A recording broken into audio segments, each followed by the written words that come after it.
नमस्कार, मैं हूं पवन त्यागी। मनीष सिसोदिया लगता है कि अब जेल से कभी भी बाहर नहीं आ पाएंगे और एक के बाद एक जिस तरह से शराब घोटाले में खुलासा हो रहा है, उससे तो अब यह लगने लगा है कि जितनी बार उनकी जमानत याचिका रद्द हुई है, उससे अब शायद मनीष सिसोदिया को भी समझ आ जाना चाहिए कि भाई अब जब तक आप पूरे राज नहीं खोलोगे, आपका पिंड छूटने वाला नहीं है। ईडी की बार बार बेल एप्लीकेशन रिजेक्ट होती है, लेकिन अब सीबीआई ने तो बाकायदा 2000 पन्नों की चार्जशीट दाखिल कर दी है। सीबीआई जब ये चार्जशीट कोर्ट में दाखिल कर रही थी, उस समय मनीष सिसोदिया के वकील इस कोशिश में थे कि किसी तरह मनीष सिसोदिया को जमानत मिल जाए। जमानत के लिए उन्होंने एप्लीकेशन में जिक्र किया मनीष सिसोदिया की पत्नी का, जिसको लेकर के आपने पिछले दिनों सुना होगा कि एक बात चलाई गई थी कि भाई उनकी पत्नी की तबीयत खराब है, अब हॉस्पिटल में भर्ती की गई है। तो उस पर आपको बता दूं, सीबीआई के वकील ने कोर्ट को बताया कि देखिए पत्नी की तबीयत खराब थी, लेकिन अब हॉस्पिटल से वो डिस्चार्ज हो चुकी है और उनकी हालत में सुधार है। इसलिए अभी जो चार्जशीट दाखिल हुई है, उसमें जो एलिगेशन लगे हैं, जो सबूत कोर्ट के सामने प्रस्तुत किए हैं, सीबीआई ने कोर्ट को यह बताया कि ये जो 2000 पन्नों की चार्जशीट हम दाखिल कर रहे हैं, इसमें पूरी डिटेल इस घोटाले की है और इस घोटाले में ये भी हम खुलासा कर रहे हैं कि जो मुख्य आरोपी है, जिनको आरोपी नंबर 1 बनाया गया है, वो मनीष सिसोदिया, उनके खिलाफ पुख्ता सबूत है। अब आप इसी से अंदाजा लगाइए कि सीबीआई की जो चार्जशीट है 2000 पन्ने की है, तो उसमें क्या ये कोई चीज छुटी होगी? और इसलिए सीबीआई ने जो मोटा मोटी चीजें प्रस्तुत की हैं, आपको भी वो नजर में है कि किस तरह से एक शराब की नीति बनाई जाती है। नीति बनाने में मिनिस्टर ऑफ मीटिंग्स जो तय करते हैं, वो मीटिंग जो हुई मिनिस्टरों के साथ, और उस मिनिस्टरों की मीटिंग में जो आबकारी नीति तय हुई, उस पर सिग्नेचर कुछ और हुए और उस नीति को मुख्यमंत्री केजरीवाल जी के घर पर बदला गया। बदलने में जो सी अरविंद हैं, जो मनीष सिसोदिया के सचिव थे, उन सचिव के द्वारा उनको बदलवाएगी, फोन पर बुलाया गया और उनकी गवाही धारा 164 के तहत जज के सामने होती है। उन्होंने पूरा खुलासा किया कि साहब नीति कुछ और बनी थी और मुझे अरविंद केजरीवाल जी के निवास पर बुलाया गया, सरकारी आवास पर बुलाकर वहां सत्येंद्र जैन जो कि दिल्ली में मंत्री, मनीष सिसोदिया आबकारी मंत्री और अरविंद केजरीवाल जी की उपस्थिति में उस नीति को परिवर्तन करने के लिए कहा गया और परिवर्तन किया गया मार्जिन को लेकर कि 5% से जो मार्जिन है उसको 12% कर दीजिए,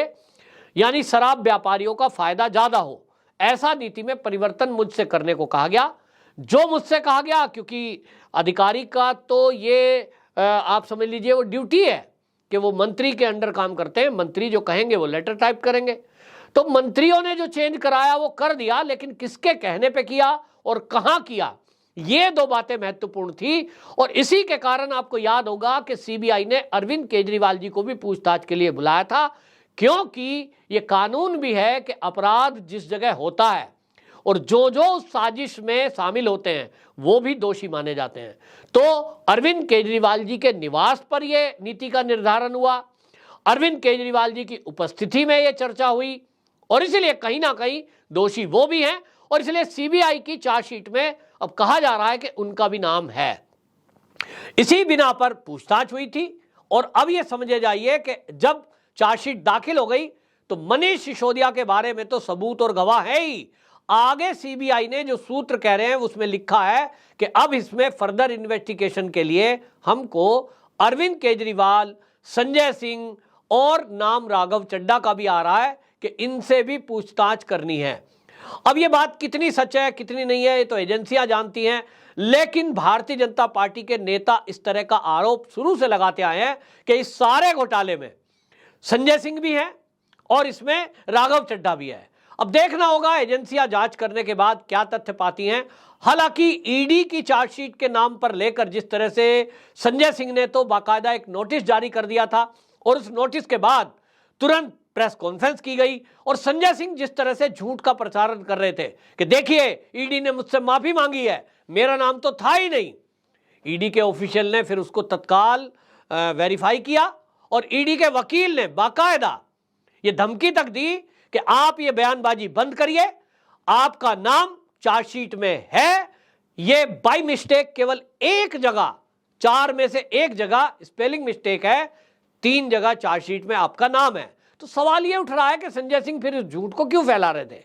जनता में एक मैसेज देने के लिए। आपको बता दें कि उत्तर प्रदेश में इस समय नगर निकाय के चुनाव चल रहे हैं और उत्तर प्रदेश के नगर निगम के चुनाव को लीड कर रहे हैं संजय सिंह। तो संजय सिंह ये चाहते थे कि इस समय उनके ऊपर नाम ना लगे, उनका नाम किसी जांच में ना आए, आरोपों में ना फंसे, ताकि आम आदमी पार्टी जो उत्तर प्रदेश के नगर निकाय चुनाव में मैदान में है वहां लोग सवाल ना उठाएं। अब ईडी कब इनको गिरफ्तार करेगी, कब पूछताछ के लिए बुलाएगी, वो तो अलग विषय है, लेकिन ये चाह रहे थे कि जनता में एक झूठा मैसेज फैला दें कि ईडी वालों ने हमसे माफी मांगी है। इसका भी खुलासा हो गया, लेकिन सवाल ये उठ रहा था कि इतनी जल्दबाजी क्या थी? तो जैसा मैंने बताया, नगर निगम के उत्तर प्रदेश के चुनाव पर नजर है, इसलिए ऐसा किया गया।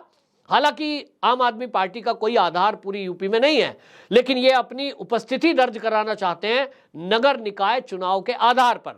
लेकिन जिस तरह से अब ये मनीष सिसोदिया के खिलाफ चार्जशीट दाखिल हुई है, इसमें 2-3 चीज हैं। एक तो जो है, इसमें जो केसीआर की बेटी है के कविता, सूत्र कहते हैं उनका जिक्र है कि किस तरह से साउथ लॉबी को पैसे के लेन देन के लिए के कविता के माध्यम से पैसे लिए गए हैं और उसका हिस्सा उनके पास भी गया है। 30 करोड़ रुपए बताए जा रहे हैं कि उनको दिए गए डायरेक्ट हैं मीडिया को उनके कहने पर, और 70 करोड़ रुपया जो है वो चुनाव में खर्च किया गया है। अब के कविता को कितने पैसे मिले उसका खुलासा चार्जशीट में है, वो क्योंकि मामला कोर्ट में है और इसलिए उसको डिस्क्लोज नहीं किया जा सकता, लेकिन जो नाम उसमें शामिल हैं वो पहले से पब्लिक डोमेन में है। तो के कविता का नाम है। इसमें एक नाम का खुलासा हुआ, वो था विजय नायर, और विजय नायर वो गवाही दे चुके हैं। उन्होंने कहा कि अरविंद केजरीवाल से फेस टाइम पे बात हुई थी, और आपको बता दें कि फेस टाइम पे उन्होंने बात की समीर महेंद्रो जो कि शराब व्यापारी है, और उनको ये कहा था कि भाई ये अरविंद केजरीवाल जी ने कि ये मेरा आदमी है, आपको जो भी डील करनी है, जो भी बात करनी है, आप विजय नायर से कर सकते हैं और विजय नायर पर आप भरोसा कर सकते हैं। इसी बिना पर आपको बता दूं कि चार्जशीट में अरविंद केजरीवाल जी का भी नाम शामिल है, और इसी बिना पर सीबीआई ने पूछताछ के लिए भी बुलाया था। तो अब इस चार्जशीट दाखिल होने के बाद जहां एक तरफ ये बात साफ हो गई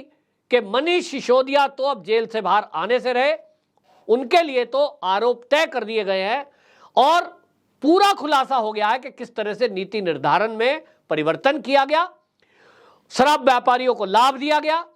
100 करोड़ रुपए की रिश्वत आई, वो रिश्वत किस माध्यम से आई वो चीजें खोली है। साथ ही अरविंद केजरीवाल जी का रोल 2 जगह उसमें आता है, एक तो आवास में बैठकर तय हुआ, उनकी उपस्थिति में तय हुआ, दूसरा विजय नायर ने जो खुलासा किया है कि फेस टाइम पर अरविंद केजरीवाल जी ने बात कराई थी, और अरविंद केजरीवाल जी से फेस टाइम पे जो बात हुई समीर महेंद्रू की, उसकी पूरी डिटेल वो सीबीआई के पास है। सीबीआई ने उसको अपने टेक्निकल चीजों के द्वारा उसको रिट्रीव किया है, और इन्होंने फोन बेशक तोड़ दिए थे, लेकिन उसके पास वो पूरा प्रूफ है। व्हाट्सएप चैट भी है जो शराब व्यापारियों के साथ हुई है मनीष सिसोदिया की। तो मनीष सिसोदिया के खिलाफ पुख्ता सबूत हैं, अरविंद केजरीवाल जी की फेस टाइम पर हुई बात मौजूद है,